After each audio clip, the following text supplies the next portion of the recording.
করছে তারে আমি ফাঁসি চাই। আমি তারে আমি ফাঁসি চাই। আমি তারে আমি ফাঁসি চাই। আমার মাইয়ে মরছে নেমবারে। মাদারীপুর জেলা শিবচর উপজেলার দত্তপাড়া ইউনিয়নের প্রতিবেশী কিশোরীর সাথে প্রথমে প্রেম, এরপর একাধিকবার শারীরিক সম্পর্ক থেকে অন্তঃসত্ত্বা, পরে এ বিষয়ে অস্বীকার ওই প্রেমিকের।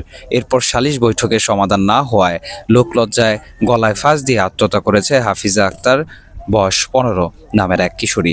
বৃহস্পতিবার 2 জানুয়ারি সন্ধ্যার দিকে মাদারীপুর জেলার শিবচর উপজেলার দত্তপাড়া ইউনিয়নের বাবলতলা হাজী কাইমুদ্দিন শিকদার কান্দি গ্রামে এই ঘটনা ঘটেছে। খবর পেয়ে পুলিশ লাশ উদ্ধার করে ময়নাতদন্তের জন্য মর্গে পাঠিয়েছে। এই ঘটনায় প্রধান সালিসিকারী, ইউপি সদস্য ও অভিযুক্ত 10 জনের নামে থানায় মামলা করেছে মেয়েটির পরিবার।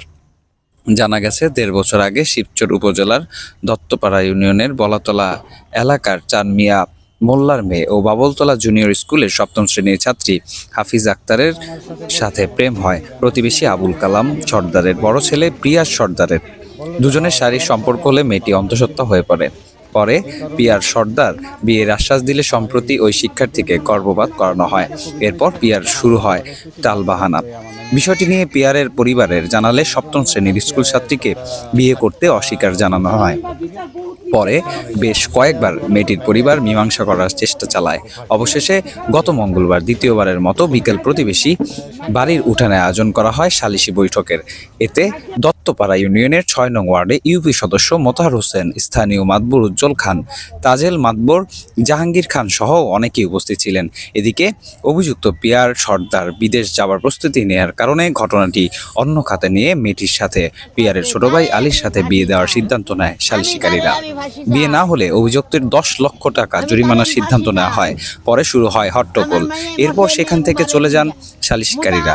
এই ঘটনার অপমানে ও ধর্ষণের ন্যায় বিচার না পাওয়ায় বৃহস্পতিবার সন্ধ্যায় গলায় রশি দিয়ে আত্মহত্যা করে মেয়েটি। শিবচর থানা সূত্রে জানা যায়, এই ঘটনা মেয়েটির বড় ভাই নাসির মোল্লা বাদী হয়ে শিবচর থানায় প্রধান সালিশকারী ইউপি সদস্য অভিযুক্ত পিয়ার সহ 10 জনের নামে মামলা দায়ের করেছে। ঘটনার পর এলাকা ছেড়ে পালিয়ে অভিযুক্ত পিয়ার হোসেন। এদিকে শুক্রবার সকাল জেলা সদর হাসপাতালে নিহতের মরদেহ ময়নাতদন্ত করা হয়েছে। স্কুল ছাত্রীর ছোট ভাই সজীব মোল্লা বলেন, দত্তপাড়া ইউনিয়নের 6 নং ওয়ার্ডের ইউপি সদস্য মোতাহার হোসেন, স্থানীয় মাতবর উজ্জ্বল খান, তাজবল মাতবর জাহাঙ্গীর খান সহ অনেকে উপস্থিত ছিলেন। এই সালিশি বৈঠকের আয়োজন করা হয়। সালিশিকারীরা টাকা পয়সা খেয়ে তাদের মত সিদ্ধান্ত চেঞ্জ করে।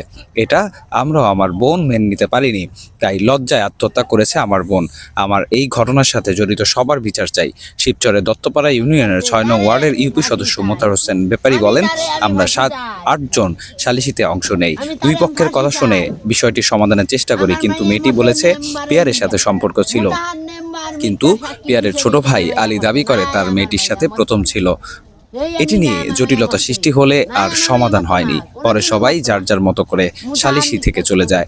আরেক সালিশিকারী উজ্জ্বল খান বলেন, আমরা সালিশিতে সবকিছু শুনেছি। এখানে মেয়েটির সাথে পিয়ার আর ছোট ভাই আলী দুজনের সম্পর্ক কথা উঠলে বিষয়টি জটিলতর হয়। তবে মেয়েটি পিয়ারের সাথে সম্পর্কের কথা জোর দিয়ে জানায়, কোনো সিদ্ধান্ত যাওয়ার আগে আমরা একটু সময় নেই। এজন্য কোনো সিদ্ধান্ত না দিয়ে ওই দিনের মতো সালিশ বৈঠক শেষ করা হয়। কিন্তু সন্ধ্যার পর শুনি মেয়েটি আত্মহত্যা করেছে।